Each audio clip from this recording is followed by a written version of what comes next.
So உயர்ந்த சுகத்தை நம்ம கிடைக்கிறப்போ, உயர்ந்த விஷயத்த கிடைக்கிறப்போ தாழ்ந்த விஷயத்த விட்டுருவோம். அதே மாதிரி நம்ம வந்து உயர்ந்த கிருஷ்ண பக்திக்கு நம்ம மார்க்கத்தை ஈடுபடுறப்போ, கிருஷ்ண தொண்டு செய்யறப்போ, கிருஷ்ணரின் அன்பு நமக்கு கிடைக்கிறப்போ வந்து இந்த காம சுக பௌதிகமான காம சுகத்தை நம்ம வந்து அனுபவிக்கிறோன்ற ஆசை வராது.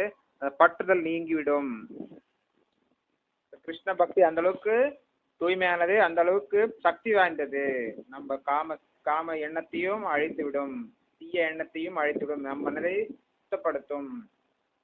கிருஷ்ணரின் அவருடைய பெயர் புகழ், அவருடைய லீலைகள் அனைத்தும் நம் கேட்பதாலேயே அனைத்து புண்ணியங்களும் கிடைக்கும், அனைத்து பாவங்களும் விலகிவிடும்.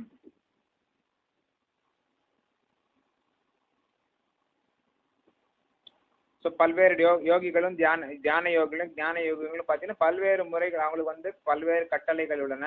அவங்க செயற்கையாக வந்து எல்லா கட்டுப்பாடுகளையும் கடைபிடிக்க வேண்டும். ஆனால் பக்தர்கள்